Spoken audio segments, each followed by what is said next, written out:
Hello everyone, my name is Aryo Monangan and I'm from group 6 and this is we want to represent our presentations today about tree foods. My name is Aryo Monangan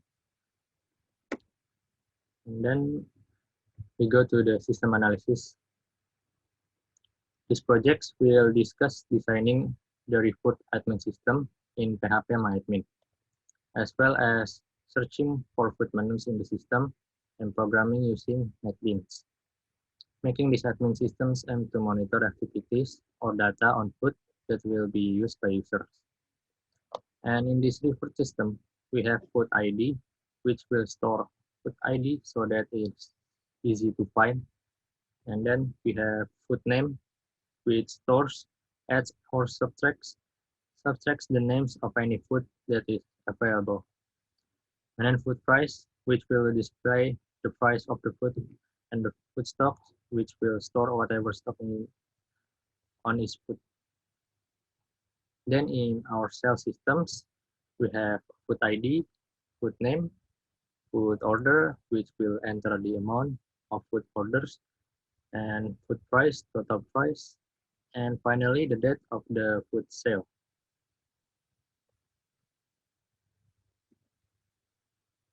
Next, we have database diagram. In this diagram, we can see the food data, food ID that have primary key, integers, food name, varchar, food price, 11 integers, food stock, 11 integers. And in the cashier data, we have order ID, that integers, food ID, the secondary key, food name, varchar, food order with integers, food price, integers, total price, and purchase date with integers.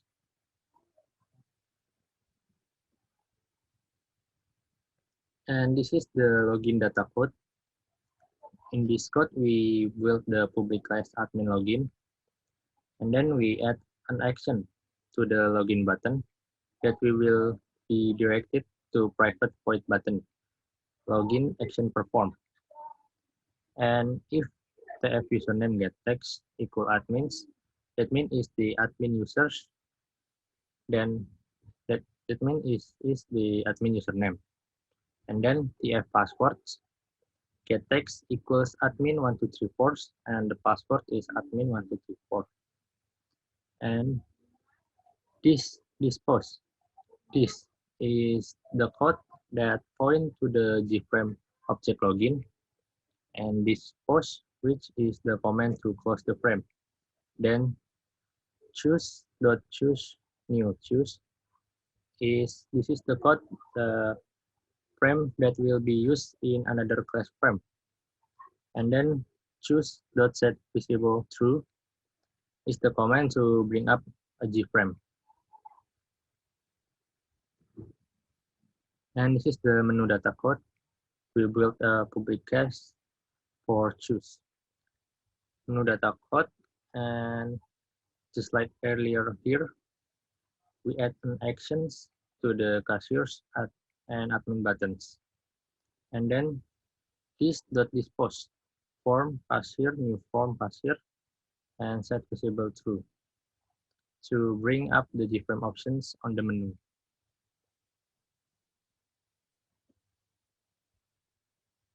And this is the admin data code. First thing that must be done before we create JDBC programs is to import the latest Java SQL package, because in the SQL Java package, there are classes that will be used in database servers integration processes. For example, the drivers managers class, connections, and result set. First, there is imports java.sql connections, which represent a connection to a data source. And then we have import Java SQL prepare statement. It is an alternative to the precompiled SQL statement object, and this code can run multiple processes in one SQL command delivery. And then we have import result set. It is the presence result from the database generated from the SQL select statement. And then we have import statement. It represents an SQL command and can be used to receive a result set object. And then we have import GOption pane. We can use the option pane to take input, display information, display error message, display confirmation dialogs, and else. And then we import default table models, which is a table on the created event form. And then new DB connection .set connections, and which will manage the connection to the code database.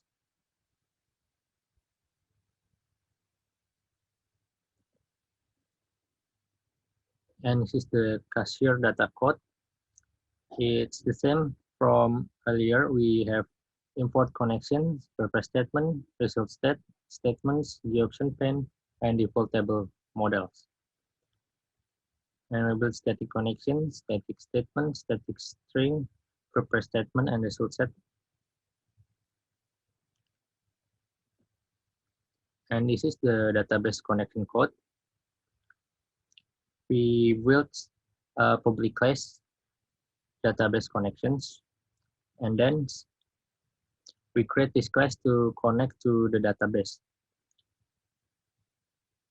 And then string URL, we input the JDBC, MySQL localhost vfood, and then string user root, string path none, and then string database vfood.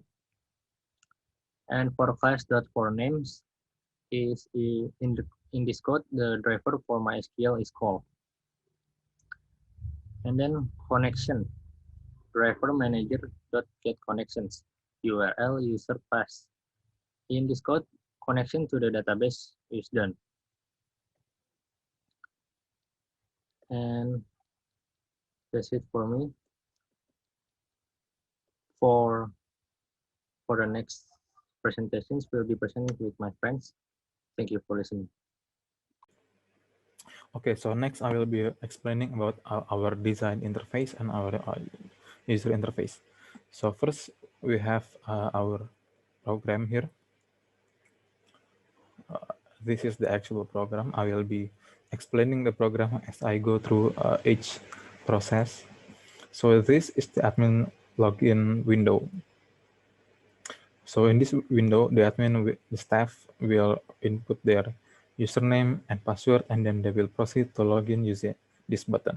So I will now put it to practice. So let's say I am the admin right now, which will be using the program. So when I click the login button, the next to pop up will be the menu window. In this window, you can choose between the admin window and the cashier window. If you are a cashier, you can press this button, and then if you are an admin, if you want to change the database, you can also change it through clicking this button. So for now, I will be clicking the admin button. Okay, so this is the window. Next. Now, see in this page we can create new items in the table using this insert section. We can also search for our food IDs in the search section, and then we can click this read item for every time we update, delete, or create item. It is also used to show the current database. This here we have a back to menu, which is used to back to menus, and here we can choose cashier window. So let us say that I want to see our current database. I'll just press this read button right here, and then it will show numerous foods or in our database. So say that I want to create a new database, right? So I will say, let's say that this is shrimp or boiled shrimp. Okay, the price is 20K. We have currently 20 in stock. So if I press create item, it will say click create item button to see result. So we click this item, then the food shows up. So we have a boiled shrimp, 20K, and food stock 20. So the food ID is 21. Okay, now let's say that I want to update one of these items right here. So I'll just type in here in the search section for the food ID. For example, I want to change here number 4. So I'll just press number 4, and then here it will automatically show us the name, the price, and the stock. For example, we have only 18 stock now. So from 20, just 18. And we want to change the price from 20K to 25K. Okay, so pay attention to the the fourth item here. So it still says 20K and 20 food stock. And then if I press the update item, it will say click that item to see updated item, table updated. Okay, I'll just press it. And then as you can see, the fourth item, which is ikan bakar, changed its price and stock from 20K to 25K, from 20 to 18. So this is basically how the program goes. It's the same for the cashier window right here. So here is the cashier window where we put the history of the ordered food. So first we want to click the read button to see the history of our ordered food. So for example, there will be another customer who orders, let's say, here the second item, jengkol. Okay, so we just click, or we just type in 2 in the search section, and then it will show its ID, name, order price, total price for its order, and the purchase date. So for example, the order 4, okay, pay attention to the total price right here, because it will change depending on the number of orders. So 4, see, from 28 it changes to 56K. And then you can also adjust date. For example, it is 9 April. We can create new item. Click that button to see result. Boom. This is the new item. So in here is the history of the ordered foods. You can also delete if you want, but I don't recommend deleting something on the database. But for example, since here we have two, now let us change to admin window. Okay, so here we have the boiled shrimp, the item that we added earlier. So in order to delete this, we just press 21 here, food ID, because the food ID is 21, and then we just click delete item, and then delete item, and then the item is gone. So that is pretty much how it goes for our program, and that is for the design interfaces. So now I will be showing you the user interface for both our tables. So this food ID, food name, food price, food stock. This is the original database which the cashier table uses from. Here we have all the items we currently have in our stock, and here we have the history of ordered items. So that is all for our presentation. Thank you for listening. Have a good day.